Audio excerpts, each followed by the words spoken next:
ሁላችሁም በጉጉት እየጠበቃችሁት የነበረ የ12ኛ ክፍል መልቀቂያ ውጤት ተለቋል ማለት ነው። በቅዳሜ ዕለት ትምህርት ሚኒስቴር በኦፊሻል ገጹ እንዳሳወቁት ከሆነ የተለያዩ የኢንትራንስ ኤግዛም ጋራ ከኢንትራንስ ውጤት ጋራ የተለያየ መረጃዎችን ሼር አድርጓል ማለት ነው። በተጨማሪ ደግሞ መቼ ውጤታችሁን ገብታችሁ ማየት እንዳለባችሁ ሼር አድርጓል ማለት ነው።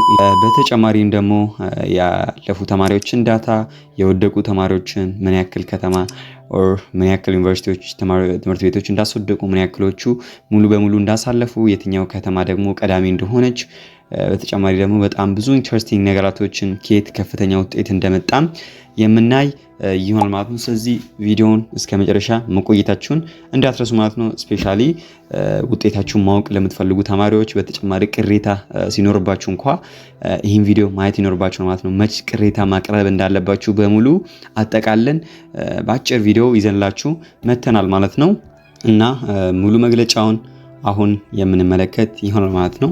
የ2018 ዓ.ም የ12ኛ ክፍል ብሔራዊ ፈተና ውጤት ይፋ ሆኗል ማለት ነው። 12.8% ተማሪዎች ማለፋቸውን ተገልጿል ማለት ነው። ትምህርት ሚኒስቴር ብርሃኑ ነጋ መግለጫ ባደረጉት መሰረት ወደ 560,210 ተማሪዎች መካከል 70,544 ተማሪዎች እንዳለፉ ወይ 12.8 በመቶ የሚሆኑ ተማሪዎች ማለፋቸውን አብስረዋል ማለት ነው። በጣም አሪፍ ቁጥር ነው።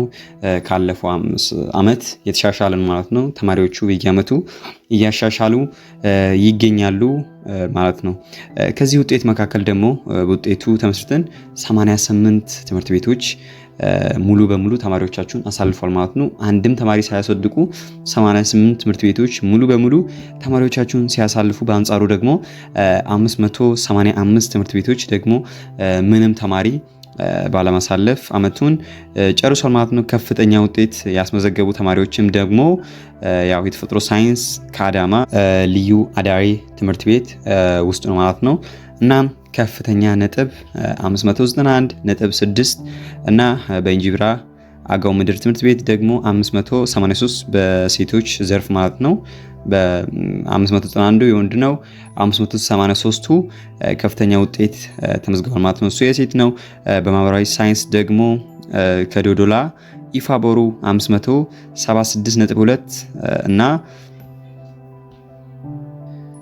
ከቦሌ ሱፐል ኦሊስፒየር 569 ከፍተኛ ውጤት ሆኖ ተመዝግቧል ማለት ነው። ይህ መረጃ ያው ከከፍተኛ ነጥብ ምን ያክል ትምህርት ቤቶች አሳልፏል፣ ምን ያክል አስወድቋል ከሚል ጋር ይያያዛል። ደግሞ በጣም ብዙ ተማሪዎች ደግሞ ያው የራሳቸው ውጤት መች ነው ኦፊሻሊ መመልከት የምንችለው ብሎ ይጠብቃሉ ማለት ነው። እሱንም አሁን ዝርዝር የምናይ ይሆናል ማለት ነው። ስለዚህ ያው ምንም መደንገጥ አያስፈልግም። ከጥቂት ቀናት በኋላ ያው ሪቪው ይደረጋል። ቀኑንም እዚህ ጋራ አስቀምጥላችኋለሁ። ነገር ግን አንድ ማወቅ ያለባችሁ ነገር ወሳኝ ነገር አለ። እሱ ምንድነው?